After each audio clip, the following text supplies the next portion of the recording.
Bentornati viaggiatori a bordo della crociera della musica, arte e cultura napoletana. Ormai anche voi a tutti gli effetti siete parte del gruppo che insieme a noi sta esplorando l'Europa alla ricerca dei punti di contatto con il sapere made in Naples. Senza dimenticare una missione che ha portato Francesco Spinosa nel 2008 a far nascere questa realtà, esportare la musica, arte e cultura napoletana. La nostra nave oggi è approdata al porto di Genova, gusto, similitudini con Napoli ma anche tanta musica. Oggi Genova accoglie gli ospiti della crociera della musica, arte e cultura napoletana. Prima di perderci fra i luoghi storici e le stradine di questa meravigliosa città, però andiamo a visitare in via del Campo 29 Rosso gli amici di Fabrizio De André che hanno preparato una sorpresa per noi. Il rapporto di Faber con la città alle pendici del Vesuvio lo si potrebbe definire viscerale. Dai concerti entrati nella storia alle amicizie fino alla produzione che ci ha regalato alcuni dei brani più iconici del patrimonio musicale italiano. Questo è un luogo speciale, soprannominato la Casa dei Cantautori Genovesi, museo che si trova nel centro storico di Genova, dedicato appunto alla canzone genovese, ripercorre le storie e le opere di Fabrizio De André, uno degli artisti che maggiormente hanno valorizzato la lingua ligure. Ma di questo viaggio nella storia della musica ligure e soprattutto questo incontro con la grande eredità di Fabrizio De André ve lo racconteremo nelle prossime puntate.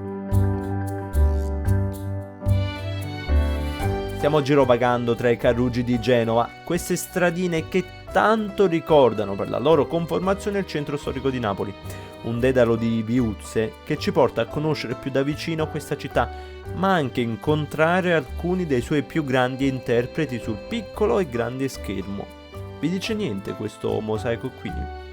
Stiamo letteralmente passeggiando col naso all'insù per scorgere qualsiasi dettaglio quando ad un certo punto un profumino cattura la nostra attenzione, è quello delle calde focacce farcite con il pesto.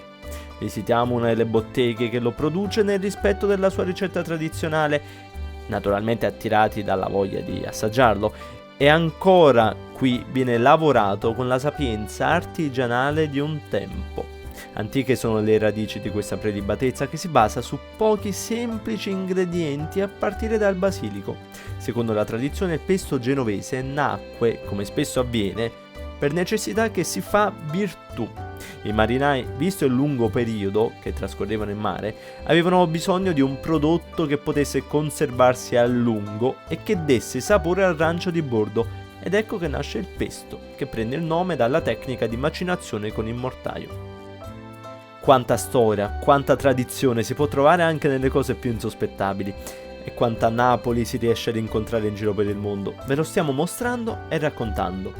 Mentre però questa puntata volge al termine, vi do appuntamento alla prossima, lasciandovi con una piccola anticipazione in musica del racconto di un'esperienza che ha emozionato, per essere forse anche riduttivi, i nostri viaggiatori.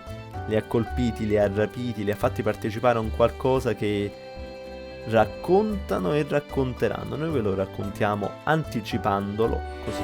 Ma lo sapevi soltanto, si ove la voce tutta gente, casi si nato pur di una virtù più prepotente, tra tutte sti virtù hai